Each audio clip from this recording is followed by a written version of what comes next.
pleasure to be here. We've been coming, Asha and I have been coming to Swanwick for at least 30 years, off and on. When the school was here and then later. So it's an extension of home for us, because we've always found serious people, good people who come here, who stay, and who join the inquiry. So we're glad to be here again this year. As Ralph said, this is a Krishnamurti place. It was visited by him. He stayed here for a short time when the school was starting. And it is part of a network of Krishnamurti organizations around the world. This is the only one in Canada. There's one in America, in California, one in England, and in India. Also Spain. Spain covers the whole of the Spanish-speaking world. And all of these organizations have a singular purpose. Very, very simply, just to disseminate Krishnamurti's message. Nothing more than that. We give courses, we give classes, there are study retreats, there are various activities in each of these places. But the purpose of all these activities is to disseminate the teachings. This is deceptively simple. Simple in that it provides a direct link between you, the observer, the student, the seeker, whatever you think of yourself as, and what this man said over a period of his lifetime. So through videos, through text material, through dialogue, you have the opportunity to explore the issues that Krishnamurti was so concerned about. And we are going to be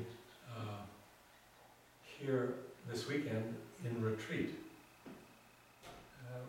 Let me just say a few words about retreat. What does a retreat mean?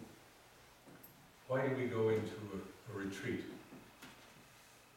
This is not a new phenomenon. Retreats have been there for millennia. People going to a place where they can leave their regular work, their regular lives behind, where they can be quiet and reflect and consider issues of life and living. The ancients did it, and it continues to this day, that we feel the need to be away from all of the pressures and the concerns of normal life, to stop and ask questions of ourselves, stop and reflect, be closer to nature, and to be in the true sense of the word alone. Alone means all one. So, in being in retreat, being alone, you are in fact part of everything. You are not isolated, you are not lonely, you are simply part of the one. So, we maintain these retreats in the various Krishnamurti centers and schools around the world. This is one of about 8 or 9 in different parts of the world. And for the reason you've come here, this weekend we're going to explore a very big subject. It is so enormous that to get into it, we have to focus somewhat. We have to see the large picture, but also focus down. We're going to be talking about the brain and the mind, and our minds in particular. It's important, not only in retreat, but even in daily living, that we continually look at the way we live, look at the way we think, behave, why we say what we do, why we act the way we do, to see it for its real quality. Why is it that we have made such a colossal mess out of the world? Well, I think it's not too wrong to say, if we look at ourselves, look at the functioning of our own minds, we get a glimmer, we get a glimpse of the world, because it is us and we are it. So I'd just like to read this short piece that Krishnamurti wrote about the subject of the weekend that puts it into that perspective. This restless monkey, which is thought, has broken up this world and has made a frightful mess of the world. It has brought about misery, such agony, and thought cannot solve this. However intelligent, however clever, however erudite, however capable of efficient thinking, it cannot. Thought cannot possibly bring order out of this chaos. There must be a way out of it, which is not thought. So, when you look at the large picture, human consciousness, the human mind, the human brain, we can approach the subject through understanding, through looking at unraveling consciousness, our own thought process. And that's what we're going to try and do this weekend.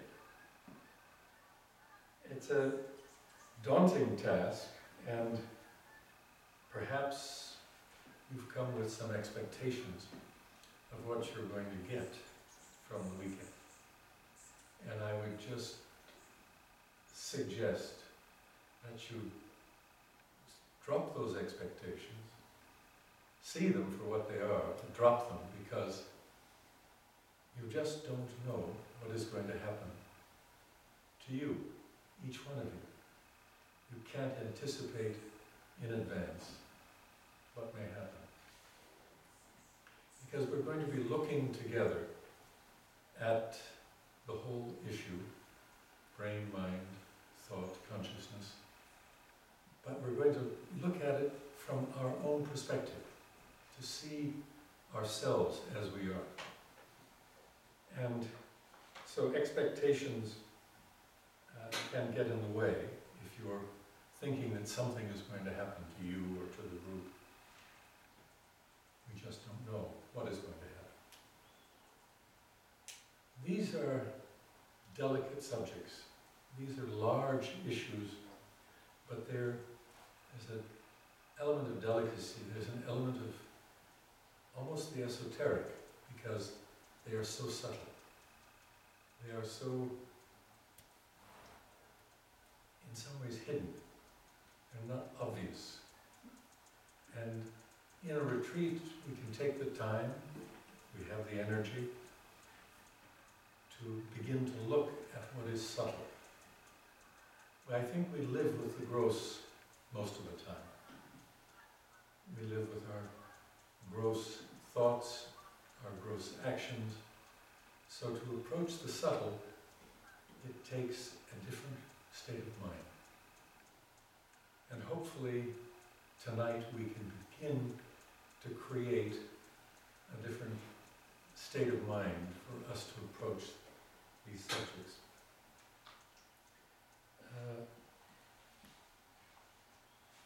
We are all friends together.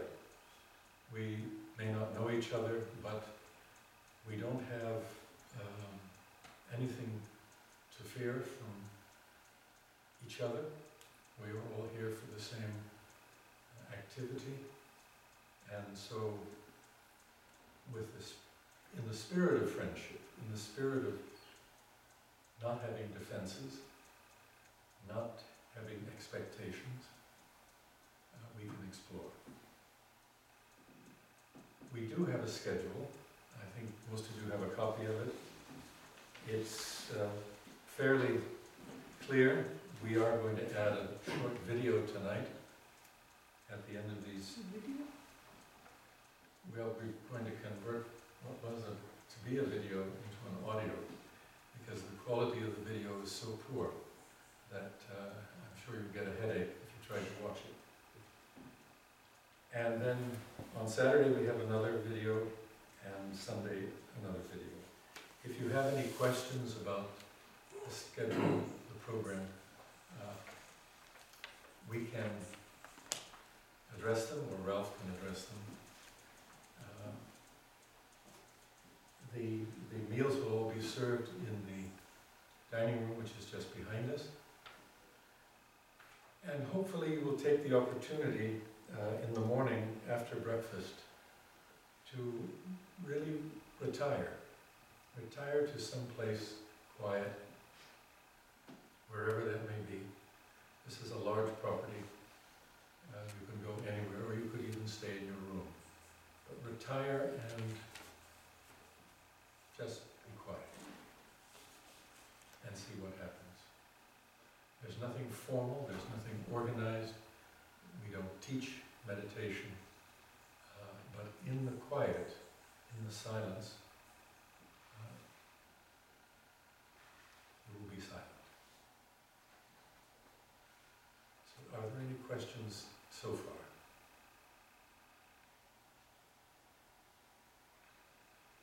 All right, I'd ask Asha if she would speak a bit about the process of dialogue.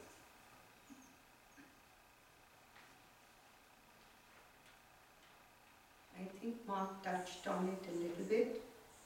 He talked about us being here as friends and knowing each other, being together. But more than that, he touched on something else, that we are one. And when there is that feeling of oneness, there is not a separation, and there is not a fear or something to hold back or hide. So we can really be what we are without any fear. And that's the most important part in a dialogue. If we can talk to each other as friends, and no one else knows more than I do. Everyone knows a little bit, a little aspect of it. We are like the blind going to feel the elephant. And we feel different aspects of the same subject. And we feel we know the reality because we've touched it. And it's a very strong reality because we are so knowledge-based. And I have the knowledge. This is what I know, I've touched it, I've felt it. And what you feel is not what I felt, so you must be wrong. So to presume the wrong in the other is very easy. It's very important to listen and open and find out what the other is really saying. And maybe I can make my understanding grow with your understanding. If we go with that in mind, we are not trying to argue or prove anything, because none of us are experts in anything. We are all trying to search for answers, so we are all starting at the same level. Even if we were in Ohio when Krishnamurti was there, when people come there now and they go and watch the tapes, we say you're in the same place we were. We were working through the night to make the talks possible, tired as hell, going and sitting on that seat and feeling so refreshed in his presence. And we heard the words. And then we rushed back to our stations and started the work again. So when you're sitting leisurely and listening to a tape, you're in that same space of what Krishnamurti is saying. And if you want to be there, you are there. So there is no separation between you and what you hear, and there's all the possibility of you understanding whatever is presented to you. And that's the beauty of technology today. So that even though he's dead and gone, you can listen to him, you can be in his presence, and you can be in each other's presence often. So the dialogue process is really just that. If we are not trying to prove anything, when I feel most assured, or when you feel most assured about something that you're willing to fight and die for, that truth, question it. That's the beginning of dialogue. If you can question yourself and receive the other in the same way, then you're open to whatever comes. There won't be any wars after that. You will listen to each other with compassion. That's all I have to say about dialogue. If you feel like I never talk from A to B, I may have left many points out. We used to have many dialogues in Ohio, and what he said about that not having images or expectations is a very important point. I just want to elaborate on it because I have some experience with it. When we were starting the school, the parents came with their little children, and from different parts of the world, not only from different parts of America. And they would leave their kids to go into the classrooms with their quaking hearts, sit under the trees waiting for the kids to come out, hoping that they wouldn't be crying or whatever. So under the trees we'd gather, the parents who were very anxious, and me, and whoever was there, someone helping in the kitchen or in the garden, we'd sit down and we'd talk. And one day I said to them, what do you expect for your child? You brought this child from so far. And there was revealed one expectation, and one by you. And we soon discovered that there were 10 of us, and there were 10 different expectations. So I said, do you expect the school to fulfill all these 10 expectations together? What is the school itself? You won't discover, because you'll be looking whether it's fulfilling your expectation. So maybe somehow, if it's possible, leave your expectations out. Come in with an open mind and see what's happening. See what's happening to your child and see what's happening amongst all of you. And you may discover that there's something else that's beyond your expectation, maybe less, maybe more, and you can talk about it. There's no intimidation of anything. We learn from you and you learn from us, and we grow together. And that made it easier for us to go ahead with the school, with all different people from different parts of the world, different age children, and different levels of abilities. We even had classrooms where there were different age groups because we didn't break them up into sections, and we just had them according to ability, and it was very enriching for everyone. But anyway, so that's related to expectations. Now, what other words did you use that I need to explain? I think you could say something about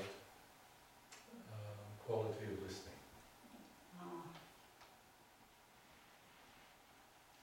I've been doing a lot of talking. And I think you all have a very great quality of listening. Again, if there is no expectation, and if there isn't the barrier of my knowledge coming between you and me, then there is only listening. And when there is true listening, there is only togetherness. And if we can achieve that today, or tomorrow, or day after, whenever, when you're with your children, or when you're with your husbands and wives, or beloveds, or whatever, you will have a different thing enter into your relationship. Because instead of listening becoming a barrier, listening becomes the opening of a channel between people. And it's the only channel relationship and communication that we have. And we often block it because of our ideas and before of our negativity and I don't like you because you've got a beard. That's not true. I do love you. But the thing is, we have all these ideas which block our communication even before we start. So leave alone listening. We can't even get to the point of looking at each other because you look different. Because so a very good test is when you're uncomfortable, again begin to look at your discomfort. What's causing that? Is there a reality check in it? Is there not? You don't want to go down some dark alley and not check out someone who may have a knife. You don't want to be so naive, but when you're with friends and with your family or with anyone you meet on the bus, someone's asking you the way to go somewhere, maybe it's the time to open up and really listen. Look at them in the eye. There's nothing to fear. It's just a reflection of me.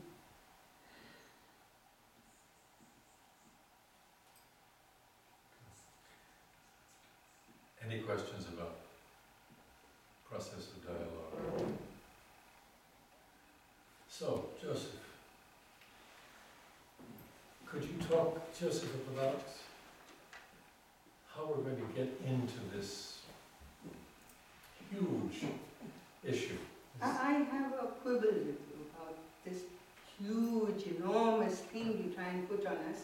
It puts me off a little bit and frightened of it before I start. Why don't you open it up with, well, we're going to discover what it is. It's easy. We're going to... All right. I mean, I don't know. I'm just trying to work with psychology. He's the psychiatrist.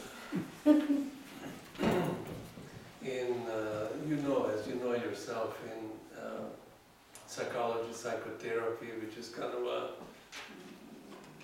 is very prolific, maybe a little less now than it was 10 years ago, but for maybe 30, 40 years it was just the thing, psychotherapy, psychology, California particularly. The key thing was, and that from the very beginning it bothered me, the key thing was that we need to develop what they call more consciousness. And I thought to myself, if you would only look at what consciousness is, you would never want to have a more consciousness. And I would like to talk about what is consciousness, because briefly now, but through the weekend we will get into it as much as we have time to go into. As you know, the consciousness really means to know. Actually, the etymology of that word, Latin word, is two words, con meaning with, and scientia meaning to know. Actually, the root of the scientia, for the root is scire, Latin scire, which means to cut. So really consciousness, literally, and that is true meaning of that word, that often people just don't either know or don't think of it if they know, is that we cut reality into pieces and we end up with a fragmented reality. And we really trust that knowing. Actually, as Asha said, the more you know it, the more you should question it. Because the very strong knowing does not mean something is so. It just means that you have a certain very strong position or belief, and then this gives you permission to go with it as this is what it is. For many years I was preoccupied in listening to Krishnamurti, particularly you hear a lot of that, just in one talk you hear an enormous amount of what is consciousness in a different ways, like he was expressing it. It is true, and you know that yourself, that a almost implicitly, it is so automatic that we immediately know something. We never look at anything. We immediately know, oh, I know what is that, this is this, this is that. Not a long time ago, I mean, that happened many times, but this was so strikingly strong. In where I live in Chicago, I just got out of my car. It was maybe 7, 8 o'clock, and it was still light, but the moon was out with clouds. It just kind of, and moon just broke out of the clouds into the kind of a open, somewhat open space, and it just looked stunning. Kind of, as I got out of the car, I looked up, and I often look at the sky when I get up because the buildings are around, and here's the sky is this kind of a big thing. It kind of relaxes me. And I looked up, and it was just ominous. But very quickly I said, what a beautiful moon. And this totally destroyed the sense of awesomeness. And I was so immediately aware, and this awareness that I would like that we get in touch with during the weekend is very easily lost, because knowing is such a strong habit and such a strongly developed kind of a attitude in us, because instantly we want to know. But by knowing it, we really lose it actually. We just, because, and I will go into it, why do we lose it, that it's not just saying it, but you could show it. Why do we lose most of the sense of living presence through knowing? Knowing is like a keyhole vision of reality. Whatever I know, I only get a little keyhole sense of that. And because of that, we somehow sense we didn't get it, we try to know more. And the more we know it, it just continues like a chain, kind of like a chain reaction. And then we are exhausted through that knowing, and then we kind of give up a little. But at this point, when we give up knowing, we are totally depleted of energy, then this is just another deadliness that doesn't go anywhere. We call the depletion depression or anxiety, or many of those other names sounds to know that. But in order to understand it a little better, I want to go into how consciousness operates. And by consciousness, I want to include particularly what is known in the last 100 years, the phenomenon of psychological unconscious. I want to emphasize this because in psychology they call it unconscious, but that's really what is called as unconscious is totally not unconscious. And by psychological unconscious, I mean more consciousness that is hidden, concealed, or implicit consciousness. But that particular consciousness works more powerfully than even overt consciousness.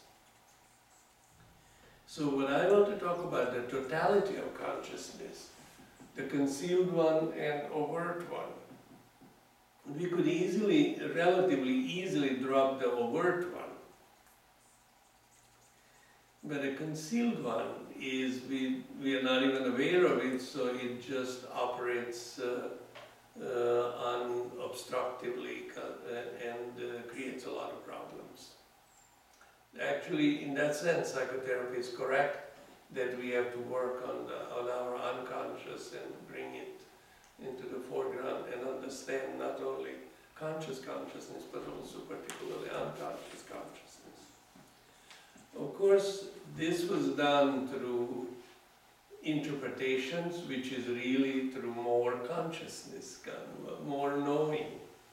To me, it was working on our consciousness in the realm of psychotherapy.